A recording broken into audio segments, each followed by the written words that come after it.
While the big talking points in sport have been about whether the Premier Soccer League and Super Rugby will return to action, some smaller businesses and individuals may never recover from the damage brought by the coronavirus. We investigate the impact of COVID-19 on the sports industry. From the fans, vendors, and small underfunded clubs to professional first-class sports. We take a closer look at how the coronavirus pandemic has dealt a blow to the people who rely on live sport for a living. If I look at the grassroots bodies, they're obviously non-profit organizations, so most of them are, and they don't have huge cash reserves. So I think they're going to be bankrupt soon. I think a lot of the smaller bodies are already heading down that route. Over 80% of associations that make up SASCOC, the sporting bodies under them, will not be around in 6 months. And of that, 30% of that will not be around. They don't have enough funds to survive 2 or 3 months. So that's just the severity of it now. Like I said, professional sport, they'll be fine. You know, your big players like rugby, cricket, and football, they've got enough reserves to sustain this. Adele Heine runs the Vision Gymnastics Club in Johannesburg. She's a South African coach operating out of Roodepoort in the West Rand of Gauteng. She speaks about the challenges her club has faced with COVID-19 and the continued lockdown. Although this is I call it a luxury necessity, parents have got to decide where their money goes, and unfortunately it's not always into the sports. So we have definitely financially lost out during lockdown because we couldn't operate. And for many of the smaller clubs, if they don't open soon, unfortunately they're going to have to close their doors, which will be very sad for gymnastics. So it's had far-reaching effects all through everywhere, and that obviously filters down to us as a small business because we're dependent on gymnasts paying monthly fees and not having to attend training, and us not being able to do proper gymnastic training. We definitely have lost out financially, and I think many clubs are in very dire positions at the moment.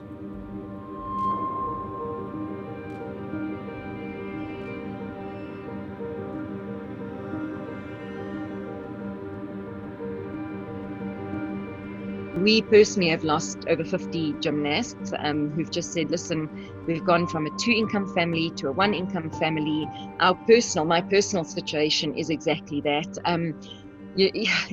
It is frightening, you know, and most clubs, and I'm not just, I think, talking specifically for Johannesburg Gymnastics Centre, you know, we run from month to month, you know, there's never, I don't think anybody's really ever 3 months ahead, you know, so, and this thing hit us all by surprise, and I think we all understand why, you know, I mean, I totally support why we are in lockdown and why we've had to be in lockdown, but it doesn't take away from the fact that I think everybody is really starting to be really concerned now. Professional sports aren't alone in their difficulties. Social sports facilities have also been victims of lockdown regulations due to the COVID-19 pandemic. Julian Maxon from Friends in Sport Sports Complex at Zoo Lake in Parkview has experienced a massive revenue loss since the start of lockdown and now faces the prospect of having to close down. His revenue streams are usually from social bookings, weekly league bookings, and snacks sold at the clubhouse. We've earned zero income. Our expenses have not stopped, so we still have to pay staff. Well, we don't have to, but we've chosen to. We think it's the right thing to do.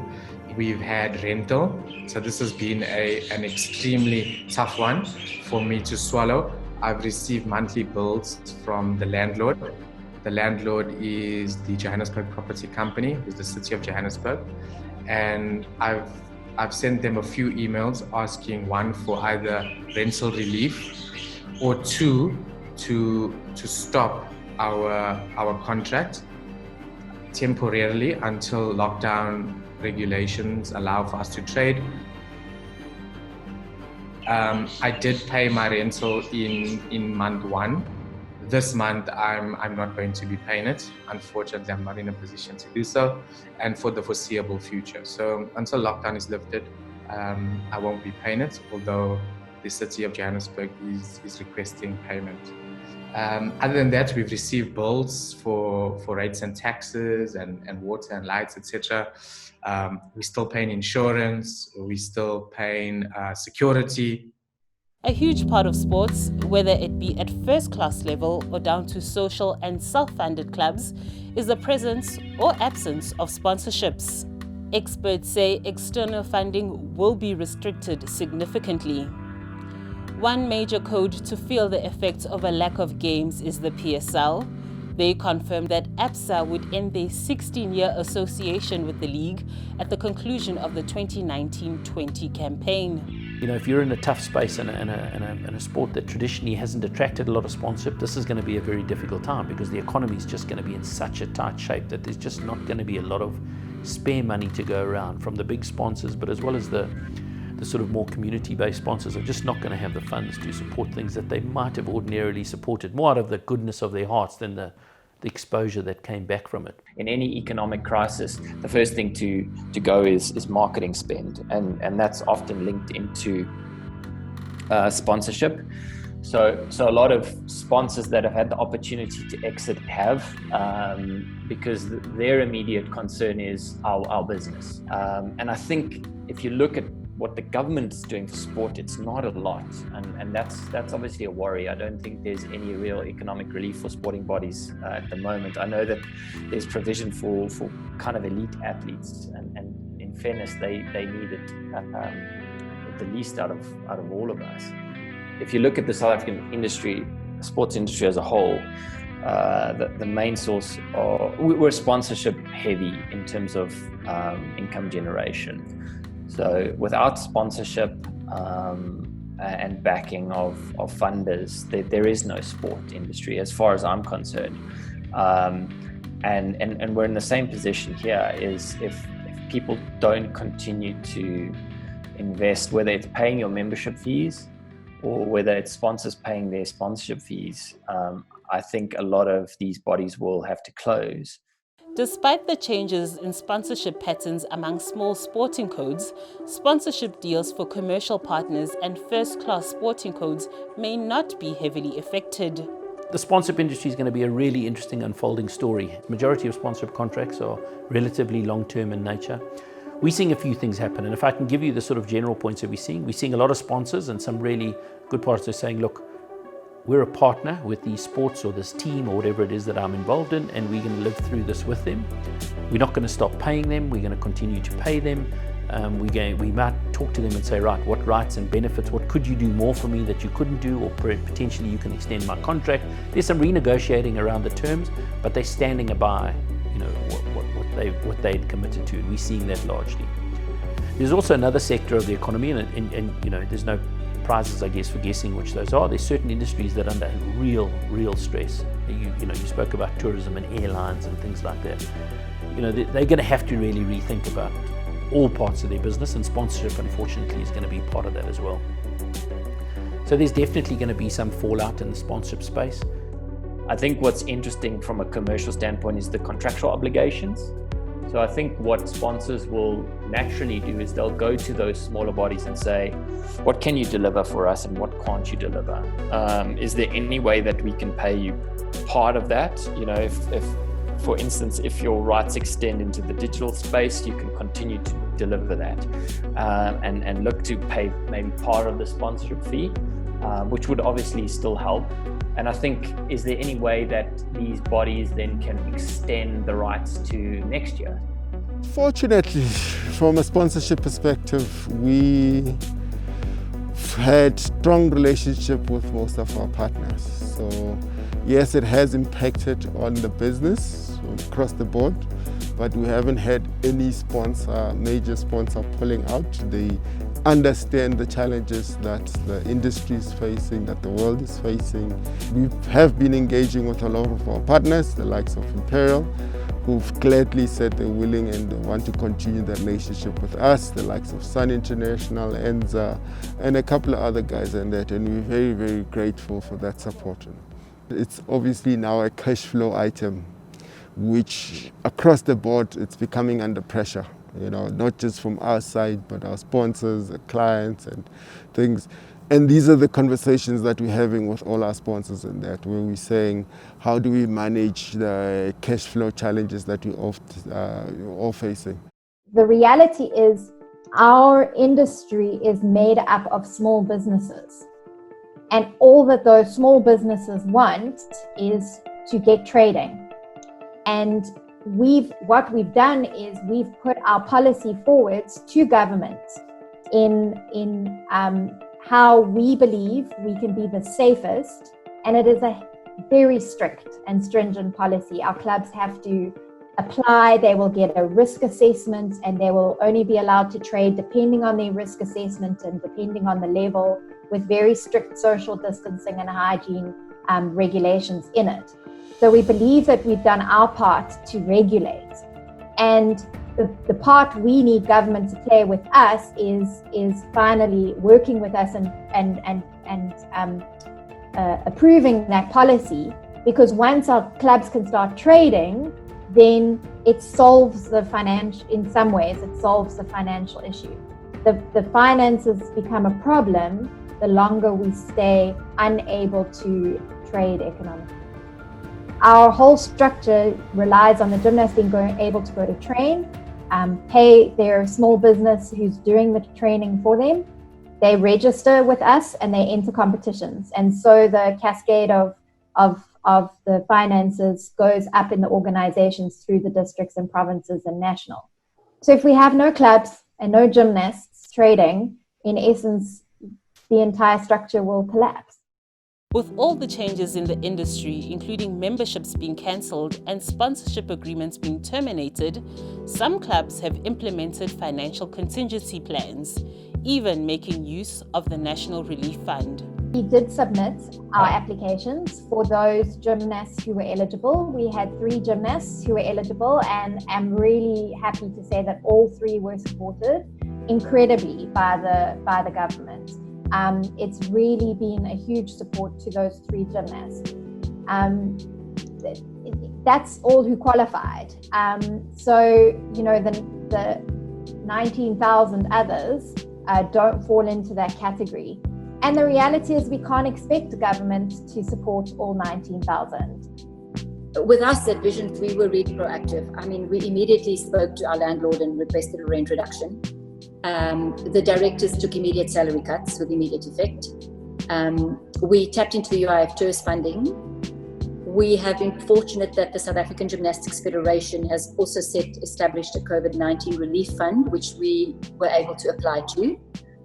And we've had to cut some part-time staff members as well as a bit of administrative staff. But other than that, we've done all that. We've obviously also set up the channels to try and be interactive with our gymnasts as much as possible so that we can minimize the loss of clients. When you're the one paying, it's easy to say cut, cut, cut.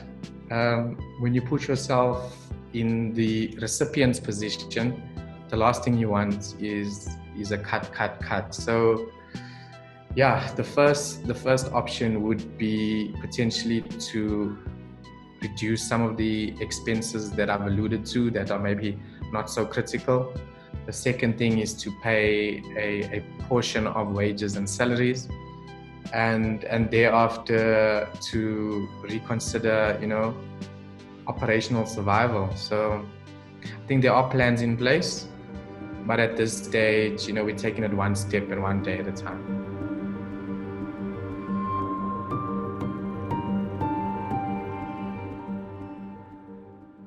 The big teams, the big leagues, they'll be fine. But even within big leagues, like the Premier League in England, like the cycling business, they're big teams that will survive. There are a lot of small teams that are going to struggle to survive.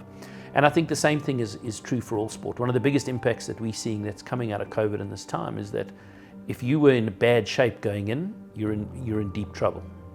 You're going to see some other sports and events where people are going to have a serious look at themselves and say, can we come back at all? Or if we come back, how will we come back? We've been in a tough position. Fortunately, we did have some money saved in the bank account, so we've been able to pay the expenses as and when they fall due, or the rental. But if this continues for much longer, 3 to 6 to 9 to 12 months, we would need to consider whether we want to remain operational or not. This is not a good time for anyone. And I think one of the good things in the sports business generally is that, teams, leagues, this is a time that people come together. Sport in the end is a community. There are a lot of sponsors, and the vast majority of sponsors that are involved in the sports industry are part of that community and they understand it. So I think you'll see them support wherever they can. But everyone's going to suffer because there are certain losses that are just not redeemable. To even think in our minds that we could go through a sporting calendar in South Africa where there'd be no Two Oceans Marathon, no Comrades Marathon, no Vodacom Durban July, likely not a Cape Town Marathon soon. Ironman is gone. Yes, we might see the Premier League, and we missed half of Super Rugby, so we've had bits and pieces of it. But these other things, we just won't have them at all. Is inconceivable. So everyone's hurting. There's no one that's not hurting, and it's just the degrees of hurting, and it's about how well organized you are as a business to get through it. But it's not good for anyone. That's the bottom line.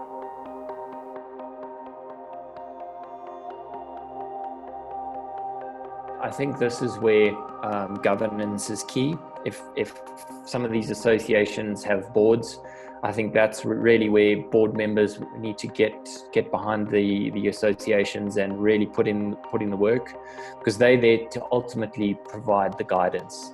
And it's probably digging a bit deeper than having a general meeting here and there. This is reaching out to their networks and connections and seeing if they can put together a plan and a strategy to cope with that. And like I said, the first immediate thing is how do we save costs? How do we cut back? And whether that's through, like I said, kind of a furlough scheme, or how do we be creative in raising funds?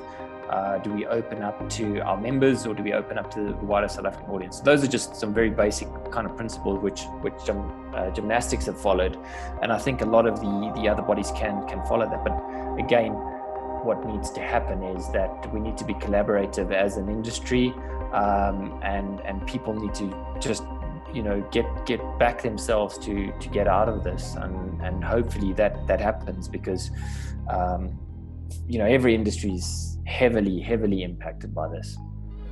Sport's going to be a hugely important part of the post-COVID era.